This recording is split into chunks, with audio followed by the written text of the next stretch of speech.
Healing is just learning how to deal with your trauma. Healing does not mean that your trauma is gone. Healing is just learning how to walk through your trauma. Healing does not mean that your trauma is going to leave you alone. You see, the way that the devil works is he likes to wait until we feel like we're good to sneak back in. He watches our cycles better than we do, so he knows exactly where our weakness is. So he knows that if certain traumatic things have happened to us, all he has to do is just wait for us to be in another situation to make that pop back up in our brain. But the good thing about God is God's love always remains the same. God doesn't have to be conniving. God doesn't have to watch us and hide like a ram in the bush and jump out. God doesn't have to sneak in through the window because God owns the whole house. So when it comes to my Jesus, I'm not afraid of any trauma. When it comes to my Jesus, I'm not afraid for anything the devil has up his arm, up his sleeve. I'm not afraid that the devil is going to try to get me because I know that Jesus got me. I'm not afraid that the devil is going to try to sneak through the window because I know that God got the key. I'm not afraid. So when you scroll through my page and you see that I'm doing okay, I want you to remember all the times that you told me that you wish that this would be my last day. And I want you to stand on that. When you see that me and my kids are thriving, I want you to remember when you used to beat the crap out of us and be so conniving. And I want you to stand on that. All the times that you notice that I'm peaceful, I want you to remember when you disrupted my peace and you told me that I had nothing to live for. And I want you to stand on that. All the times that you beat me, that you punched me, that you put your feet on me and stomped me and thought that I would never get back up, I want you to look at me rise above it and I want you to stand on that. It's been 3 years since I left you. Almost 7 since I left my ex-husband. But guess what?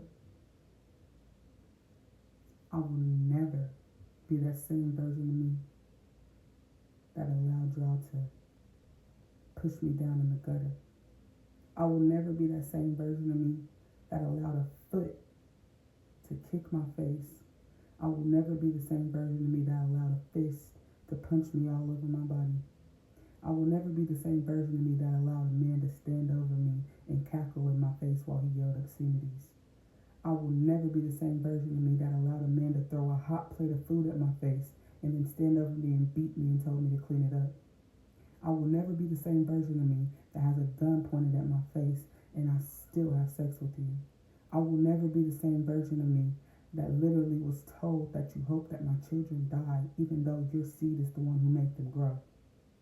I will never be that same version of me.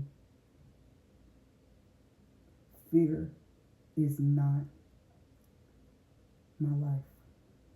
God is. Traumatic experiences do not run me. God does. So I'm not afraid of you. I'm not afraid of what you've done. No, I don't hate you because the battle was already won. But what I do want is for you to stand on everything that you said to me. All the times that you thought that I would just always be sweet little Mary and I would never do anything about the way that you treated me. And I would never make a phone call to the police or my family.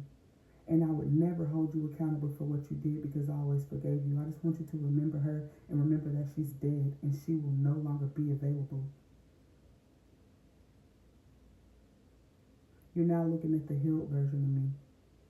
And yes, healing is a journey, not a destination.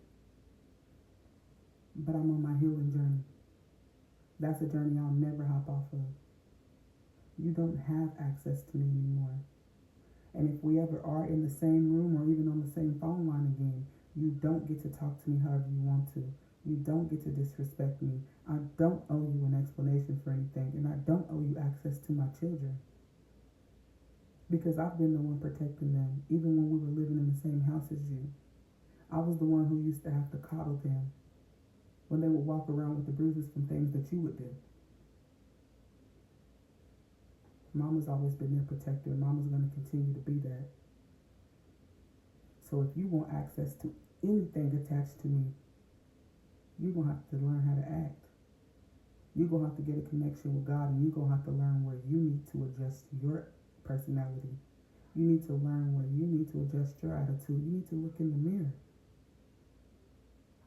And if you look in the mirror and you don't like what you see, I just want you to stand on that.